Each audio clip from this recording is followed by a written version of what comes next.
Ele sabe amar, ele acalma o mar. Por você pode fazer até o sol parar, segurar as estrelas, faz a terra girar. Nenhuma folha cai sem ele deixar. Por você ele faz o que ninguém jamais fará. Muita calma nessa alma, vai ficar tudo bem. Muita calma nessa alma, lembre-se de quem você tem. Ninguém conhece os seus pensamentos, está além do nosso entendimento.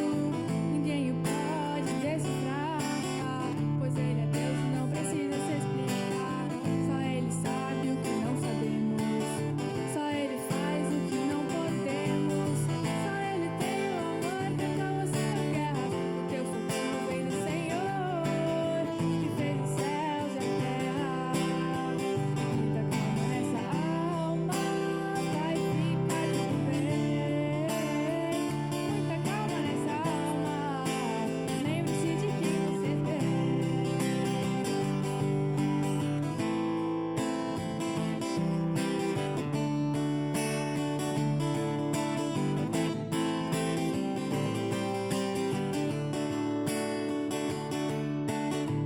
Coração bobinho, se achando sozinho, leia nas estrelas o quanto ele te ama. Coração bobinho, se achando sozinho, escute Deus dizendo: filho, estou contigo. É só fechar os olhos, respirar fundo, coloca as vozes do medo no modo mudo. Lembra que foi ele que criou o mundo, lembra que ele tem o controle de tudo. Lembra que foi ele que soprou esse ar que passa aí dentro e te faz respirar. Entre milhões de orações pode se escutar, enquanto você dorme continua a trabalhar. Não é segundo suas expectativas, Deus fará além, além, além, além do que você imagina. Muita calma nessa alma, vai ficar tudo bem. Muita calma nessa alma, lembre-se de quem você tem. Muita calma nessa alma, vai ficar tudo bem. Muita calma nessa alma, lembre-se de quem você tem. Lembre-se de quem você tem. Lembre-se de quem você tem. Uma ótima noite para todos nós, irmãos. Que bom que a gente pode se reunir mais uma vez para ter um tempo de culto a Deus. E a gente, então, nesse domingo, estamos encerrando a nossa série de mensagens com o tema Atitudes diante da crise. E o tema de hoje ainda eu vou deixar em segredo até a mensagem. Mas eu quero saudar vocês com um versículo bíblico que tem total relação com o assunto de hoje, que é o Salmo 121, versículo 1 e 2, onde o salmista diz: levanto os meus olhos para os montes e pergunto de onde vem o socorro. O meu socorro vem do Senhor, que fez os céus e a terra. Assim como a gente cantou agora no início desse culto, esse salmo justamente fala no mesmo sentido, na mesma linha do que a gente cantou e pensa também é o sentido da mensagem de hoje. De onde vem o nosso socorro? Em quem nós colocamos a nossa confiança? Em meio à crise, é essencial saber em quem a gente coloca a nossa confiança. Por isso, quando a gente lembra de onde vem o nosso socorro, a gente pode cantar e falar, né, declarar, como a gente cantou nesse hino, que o nosso coração pode se acalmar. Que Deus possa estar falando com você ao longo desse culto e assim Ele possa transformar a sua vida e as atitudes essenciais também que você precisa ter para sair muito mais forte nessa crise. Nós queremos ter mais um hino, nós vamos cantar mais um hino que faz relação com o nosso assunto de hoje e que você possa cantar. Se você não conhece, você também ouça e medite nele.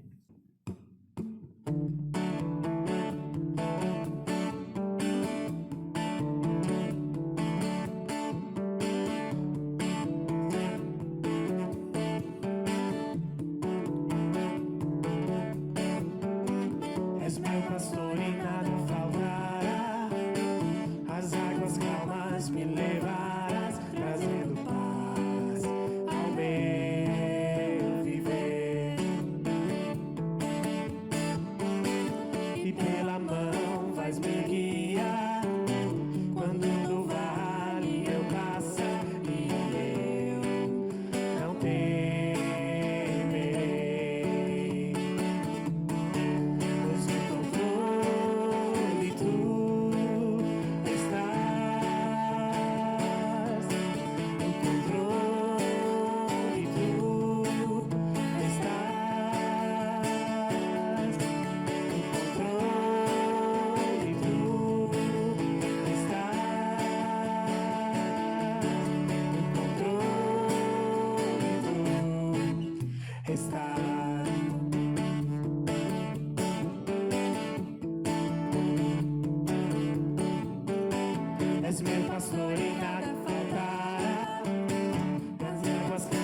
queridos, nós queremos hoje encerrar nossa série de mensagens, atitudes diante da crise, e até aqui a gente veio conversando sobre, a partir do livro de Daniel, tentando entender que atitudes são essenciais para a gente ter em meio à crise. Num primeiro momento a gente entendeu, a gente ouviu sobre a importância de agir com excelência. Então, se nós queremos sair da crise, nós precisamos estar dispostos a dar o nosso melhor e esperar o tempo certo para que Deus abra as portas também, para que a gente consiga ser exaltado, por assim dizer, para que as coisas deem certo. Em segundo lugar, nós entendemos que em meio à crise, além da atitude de excelência, nós precisamos também agir com resistência. Em meio à crise, a principal crise, na verdade, que nós vamos enfrentar em todos os momentos é a tentação de o nosso caráter ser moldado. É uma crise moral que nós enfrentamos. Por isso, na medida que a gente sofre pressão do nosso mundo, para mudar quem nós somos, quem nós nascemos para ser, é necessário então a gente resistir a essa pressão, para que assim a gente possa também sair muito mais forte. Mas ainda assim, diante dessas duas coisas que a gente ouviu, nós precisamos nos perguntar: será que a soma de excelência mais resistência é igual sucesso? Será que automaticamente, quando a gente junta a atitude de excelência com a atitude de resistência, nós vamos ter como resultado o sucesso? Bom, a tendência, se você analisar como eu, é que isso não é algo tão automático. Pelo contrário, a vida mostra muitas vezes que nem sempre o resultado de excelência mais resistência é sucesso imediato.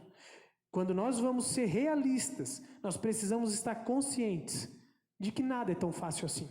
Quando nós falamos de crise, quando nós falamos das consequências das diversas crises que acontecem na nossa vida, com muita facilidade nós vamos ver que nem tudo sai tão bem e que muitas vezes o resultado imediato da crise, ou momentâneo pelo menos, são resultados negativos. São derrotas, são sofrimento, e aí então a gente não pode acreditar, ou a gente pode até se frustrar, porque, bom, você fez o seu melhor, você resistiu a não mudar o seu caráter, e agora?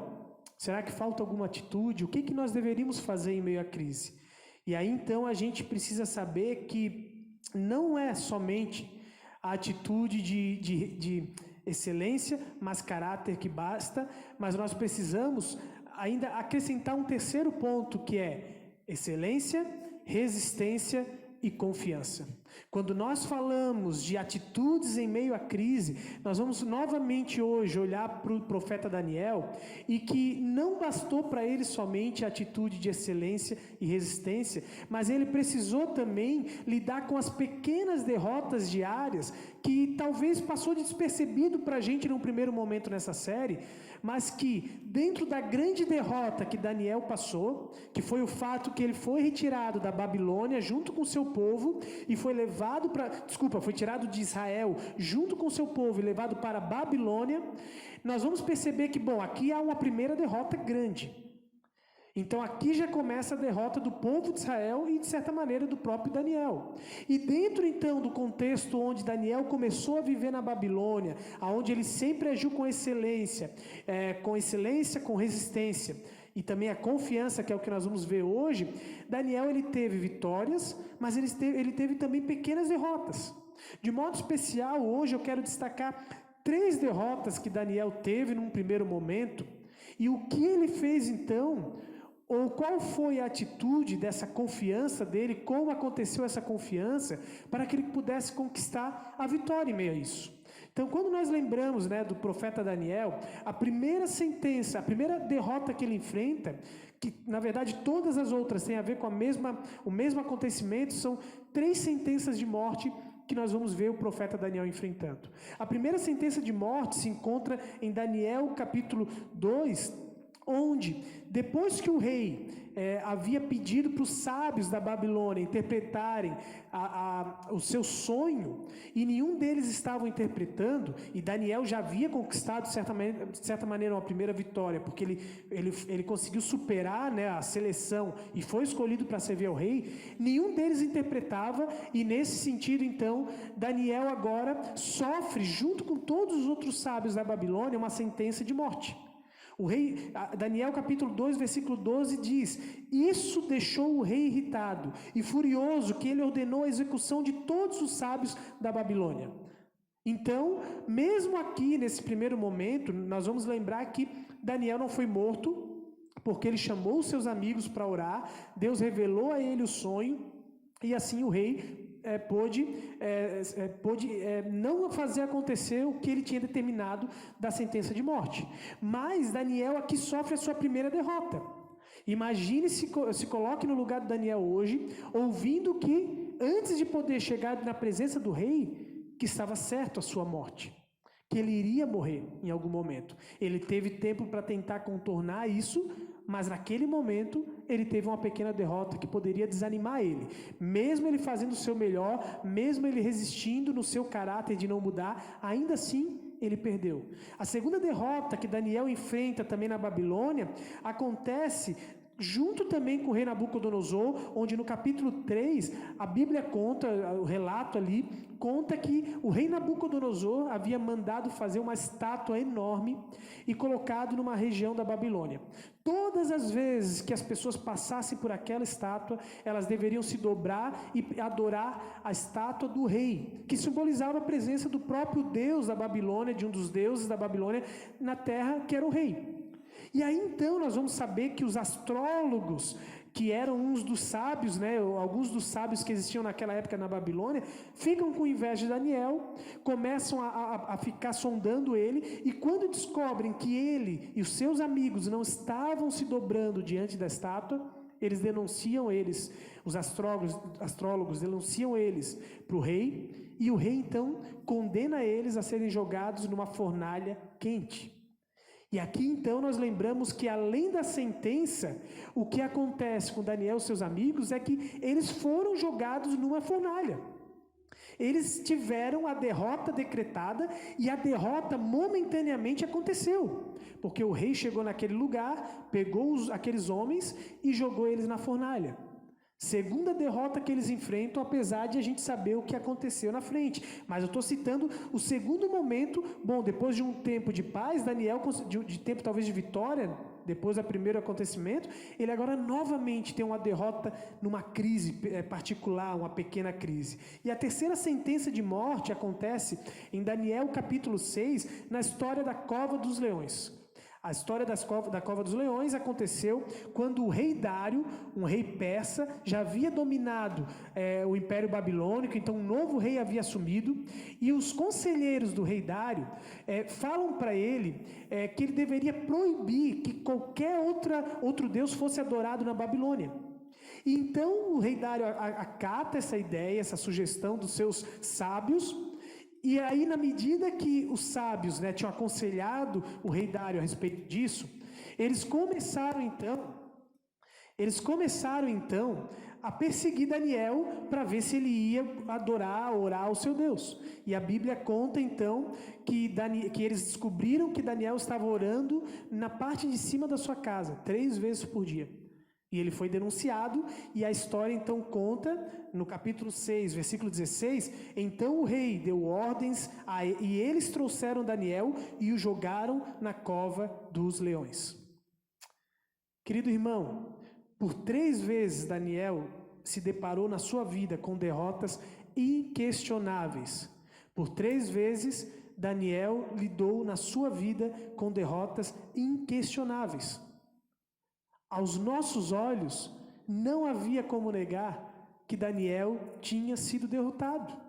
Aos nossos olhos, quando nós olhamos momentaneamente para o que aconteceu, de modo bem especial, nos 3 momentos que foi decretada a morte para ele, particularmente, humanamente falando, Daniel chegou no momento que a gente poderia dizer que era o fundo do poço.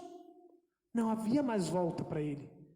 Todas as vezes, principalmente quando a gente vê quando ele é jogado numa fornalha quente. E depois, quem diria que leões que não se alimentavam há muito tempo não iriam comer? A derrota era certa.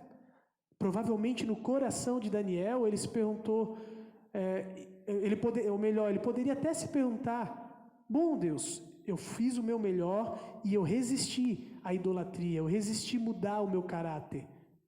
Você será que vai deixar eu ser morto ou até questionar Deus? Mas Daniel não se frustrou, porque em meio à crise ele juntou excelência, resistência e confiança. E acima de tudo, a pergunta é: em quem Daniel resolveu confiar? Porque nós vivemos numa cultura do nosso mundo, onde nós somos ensinados que nós devemos confiar no nosso caráter, nas nossas capacidades, nas nossas forças. No entanto, a gente vai ver que em alguns momentos da nossa vida, a gente não consegue ter as qualidades, a capacidade necessária, as forças necessárias para conseguir fazer as coisas darem certo. Tem vezes que a gente fez tudo o que estava ao nosso alcance e não há mais o que fazer. Daniel não tinha como fugir do rei, ele não tinha como fugir da fornalha, ele não tinha como fugir dos leões. E por isso é aqui que ele nos ensina que o sucesso somente é possível ser alcançado em meio à crise quando nós unimos excelência, resistência, a confiança em Deus. Se nós não aprendermos a confiar em Deus, nós não vamos conseguir nos livrar das pequenas derrotas diárias para que isso se torne em coisas boas na nossa vida. E foi justamente porque Daniel confiou em Deus é que ele teve vitórias. É isso que nós vamos perceber, por exemplo, na primeira derrota dele, que foi tornada em vitória por causa de Deus. Veja o que Daniel, capítulo 1, versículo 17, 19 e 20 diz. Depois que havia sido decretada a derrota, a condenação dos sábios para que eles fossem mortos, Daniel voltou para casa, contou o problema aos seus amigos Ananias, Misael e Azarias e lhes pediu que rogassem ao Deus dos céus que tivessem misericórdia acerca desse mistério para que ele e seus amigos não fossem executados com os outros sábios da Babilônia. Então o mistério foi revelado a Daniel de noite numa visão. Daniel louvou ao Deus dos céus e disse: louvado seja o nome de Deus para todo sempre. Então, querido, e ele diz aqui, porque a sabedoria e o poder a Deus pertencem. Então, em primeiro lugar, Daniel teve vitória por causa de Deus. Ele reconhece que foi Deus, através do seu poder, que lhe deu a vitória.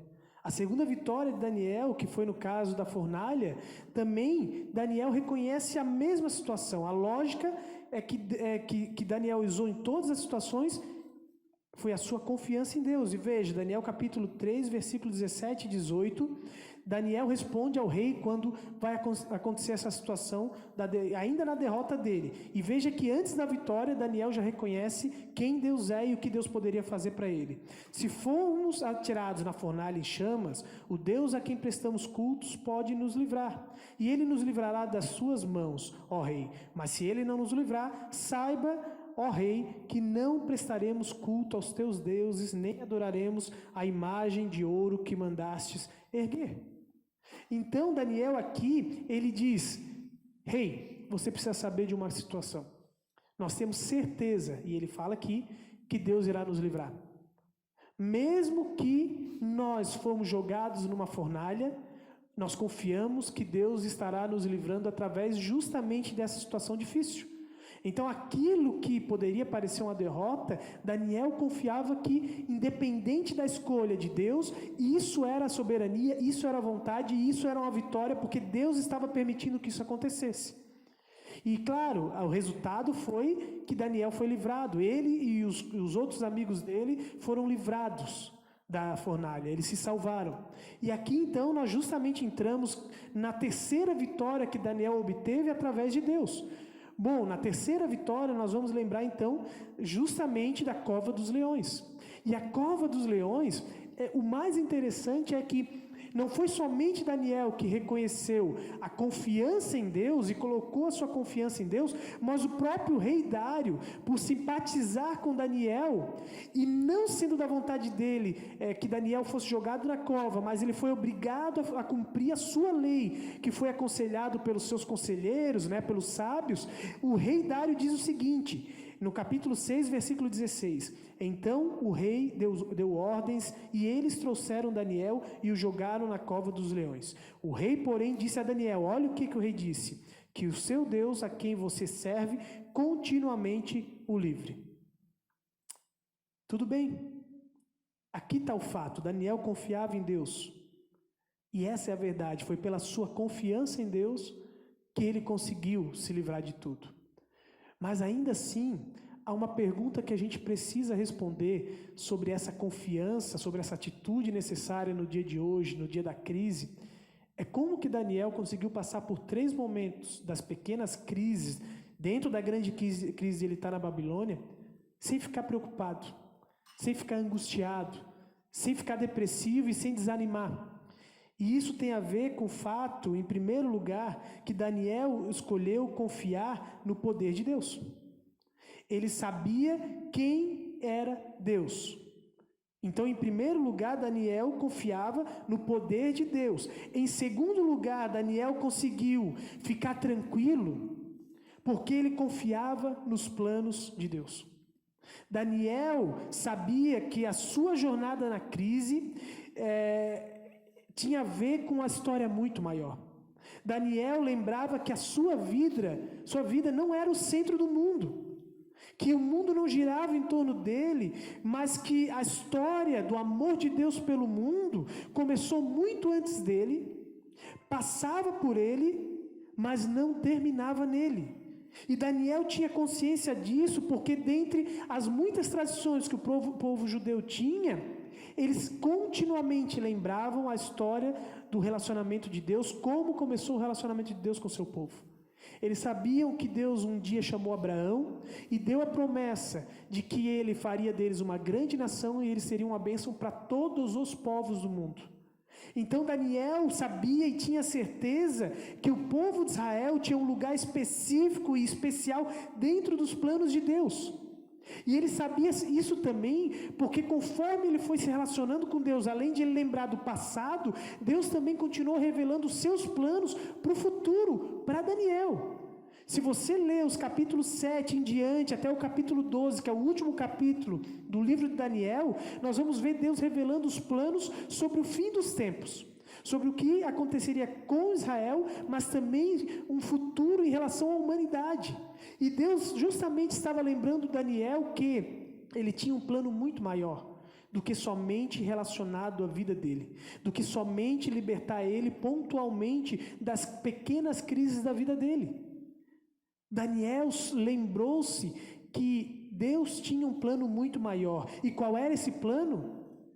Daniel ainda não tinha compreendido talvez esse plano completamente, mas ele sabia que Deus tinha dito que tinha algo mais pela frente, que não se limitava a ele. Mas o apóstolo Paulo nos lembra qual era o plano de Deus, lá em 2 Coríntios, capítulo 5, versículo 19, onde ele nos diz: pois em Cristo Deus estava reconciliando consigo o mundo, não levando mais em conta os pecados das pessoas, e ele nos deu essa mensagem maravilhosa de reconciliação. O plano de Deus tinha a ver com o fato de que Deus não queria libertar a gente somente das pequenas crises do nosso dia a dia, dos problemas conjugais, dos problemas financeiros no emprego, dos problemas de relacionamento com amigos, de um coronavírus. Os planos de Deus eram nos libertar do problema real do mundo, que é o pecado. E assim, então, sim, Deus pode nos libertar e Ele nos liberta das pequenas crises. Mas Daniel é lembrado constantemente que Deus tem um plano muito maior, que é salvar a humanidade do problema muito maior. E Paulo nos lembra que é isso. Em Cristo, Deus estava reconciliando consigo o mundo. Esse era o plano de Deus. Esse era o plano através do qual Deus vinha ao longo da história preparando o caminho para que Jesus chegasse.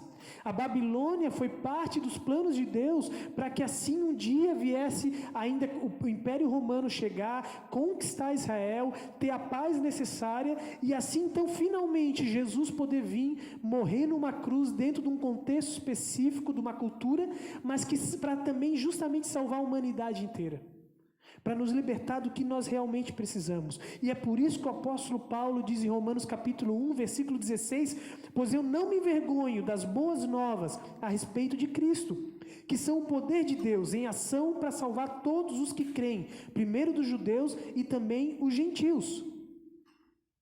O apóstolo Paulo diz, essa é a minha alegria e eu não tenho vergonha de reconhecer que o principal problema da minha vida, que eu preciso de libertação, é dos pecados. E ao conhecer isso, conhecer o poder de Deus, assim como Daniel também conheceu o poder de Deus, ele diz, é aqui que eu boto a minha confiança. O Evangelho é o verdadeiro poder de Deus. Daniel conhecia o poder de Deus limitado às crises particulares da vida dele. Mas Paulo, eu e você hoje, podemos dizer que conhecemos o verdadeiro poder de Deus que foi revelado em Jesus, onde ele foi morto numa cruz e foi ressuscitado através de Deus. E por causa dessa certeza de que Deus tem poder sobre a morte, o maior dos inimigos da humanidade, Deus nos diz, você pode confiar em mim. E por isso eu e você podemos confiar no Evangelho. É isso que nós precisamos, em meio a todas as crises, juntar excelência, resistência, mas confiança no poder do Evangelho de Deus, que pode nos salvar de todas as crises da nossa vida, pequenas e da grande, que é realmente a principal que nós precisamos de ajuda, o pecado. E eu quero terminar justamente te perguntando o que nós podemos fazer com isso hoje. E agora? E eu quero jogar 3 perguntas para você nessa noite. Primeiro, que derrota em sua vida precisa ser entregue a Deus nesta noite e você precisa começar a confiar que Ele te dará a vitória. Qual é a derrota na sua vida que você precisa entregar a Deus nessa noite e confiar a Ele e confiar nele, que Ele vai te dar a vitória? O que você está passando hoje na sua vida e que você precisa entregar nas mãos de Deus e dizer, Deus, eu confio no poder. Eu confio que tu tens o poder para reverter esse mal em bem. Por pior que ele seja, por mais quente que seja essa fornalha, por pior que sejam os leões que estejam ao meu redor, tu pode me livrar da fornalha. Tu pode, Deus, fechar as bocas dos leões que tentam me devorar e acabar com a minha vida. Por mais que as pessoas pensem que eu esteja no fundo do poço, tu pode me tirar. Qual é a pequena derrota na sua vida que você precisa entregar nas mãos de Deus hoje? Segundo, de que modo Deus pode estar usando a derrota da tua vida para cumprir os planos dele de salvar o mundo? De que maneira a situação que está acontecendo na tua vida pode ser justamente uma forma de Deus estar trabalhando e usando para continuar cumprindo o plano dele de salvar o mundo, de salvar pessoas. Assim como Daniel disse que independente do que acontecesse, Deus iria cumprir o plano dele, que o poder de Deus ia ser exaltado e a vontade de Deus ia acontecer, de que maneira o que está acontecendo na sua vida hoje pode ser um pouco do plano de Deus, ou totalmente, na verdade, o plano de Deus sendo executado na sua vida para que o plano dele de libertar a humanidade, de restaurar o mundo, esteja sendo executado. Por último, eu te pergunto, você confia que o Evangelho é o poder de Deus para salvar a sua vida? Você confia, assim como o apóstolo Paulo, como Daniel e tantas outras pessoas ao longo da história, você confia que o Evangelho, a boa notícia do amor de Deus pela humanidade, é realmente o poder de Deus que você precisa para salvar a sua vida? Que todas as situações da tua vida que precisam de salvação, a capacidade de acontecer mudança não está em você, mas sim no poder de Deus, que é Deus quem pode mudar a sua vida. Eu quero fechar essa mensagem com uma frase do pastor Tim Keller, que diz assim: O Evangelho, se for realmente aceito, remove a necessidade que você tem de ser respeitado, apreciado e bem visto o tempo todo. A necessidade de que tudo na sua vida corra bem, a necessidade de ter poder sobre os outros. Eu quero enfatizar o que ele diz aqui. O Evangelho remove a necessidade de que tudo na sua vida corra bem. Muitas vezes a gente espera que tudo no fim vai dar certo. Que Deus vai nos livrar da morte, talvez por causa do coronavírus. Mas assim como Daniel, você é convidado a dizer: eu confio no poder de Deus e que ainda que o coronavírus me tire a vida, Deus estará cumprindo os seus planos. Os planos de Deus continuam sob total controle e Ele continua executando. E o plano dele, mesmo que na minha vida eu tenha tido uma pequena derrota, que é a morte, o plano de Deus de trazer todos os que creem nele da morte para a vida continua em vigor. Que Jesus um dia irá voltar e que Ele irá restaurar o nosso mundo. Deus pode resolver, se assim for da vontade dele, como ele fez com Daniel, em 3 situações, pode te trazer da morte, da derrota, para a vitória, para a vida, ainda hoje. Mas nós precisamos também dizer, como Daniel, que se ainda assim nós chegarmos ao fim, em todos os sentidos, o plano de Deus continua sendo executado. E eu confio que Deus tem controle sobre o mundo. Por isso, querido, eu quero encerrar esse culto de hoje, orando com você. E eu quero convidar você a entregar, em 1 minutinho de silêncio, a derrota que você tem na sua vida e que você gostaria que Deus transformasse em vitória. Ciente de que Ele pode não fazer isso. Eu quero te convidar a orar e ainda assim, ao mesmo tempo, depois desse primeiro minutinho de silêncio, eu quero convidar, se você ainda não fez uma entrega diante de Deus, dizendo: Deus, eu quero a partir de hoje confiar no Teu poder e somente no poder do Evangelho. Eu quero fazer isso. E ainda assim, junto com os demais que já confiam em Deus, eu quero orar junto, pedindo que Deus possa conduzir a nossa vida em todos os momentos. Vamos orar? Fique um tempinho em silêncio no seu lar e entregue essa derrota que você precisa nas mãos de Deus.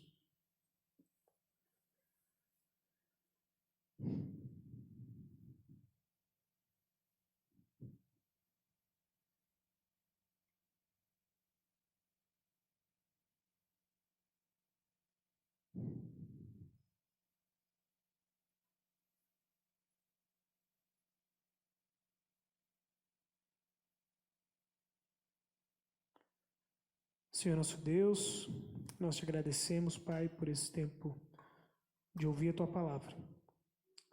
E eu quero pedir, Deus, que Tu ouça a oração de cada pessoa nessa noite de domingo no seu lar. Tu conheces, Deus, as pequenas derrotas que nós temos enfrentado diariamente por causa do mundo caído, por causa do pecado. Quanto que o mundo tem destruído, Senhor. Os nossos relacionamentos diários, o nosso sustento também, Deus, as condições muitas vezes básicas de vida de cada pessoa. E eu quero te pedir, Deus, que Tu ouça o que essa pessoa coloca diante de Ti.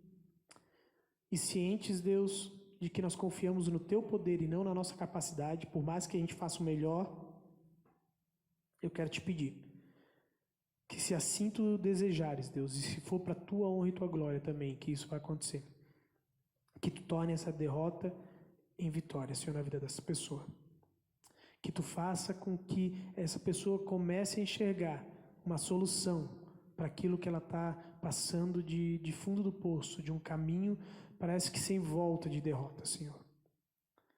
E assim, Deus, que essa pessoa também consiga tranquilizar o seu coração, como Daniel, ao lembrar que Tu tens um plano muito maior. E que mesmo, Deus, que as coisas deem errado, Tu estás no controle do mundo. Por isso, Deus, eu quero também pedir, Senhor, que Tu aceite a entrega de vida também de cada pessoa que hoje à noite faz essa entrega. De trocar a confiança em si, na sua capacidade, para começar a, de verdade, confiar somente no poder do Evangelho, naquele que tem o controle da história do mundo nas mãos. Eu quero te pedir, Deus, que Tu vá ao encontro e acalme o coração, Senhor, dessa pessoa e transforme ela. Também, Deus, eu quero te pedir que, de modo geral, a cada um que confia em Ti, Tu possas, Deus, continuar renovando a confiança em Ti. A cada momento de crises, Deus, lembrando que nós vivemos num mundo que vai passar por crises enquanto Tu não voltares, Jesus. Que Tu tranquilize o nosso coração, lembrando que Tu estás no controle da história do mundo. É isso que nós te pedimos, em nome de Teu Filho Jesus. Amém. Queridos, nós estamos encerrando o nosso culto hoje e encerramos essa série de mensagens. Eu agradeço pela companhia que vocês têm nos feito e eu quero reforçar então o convite para que domingo que vem, 7h da noite, você esteja conosco.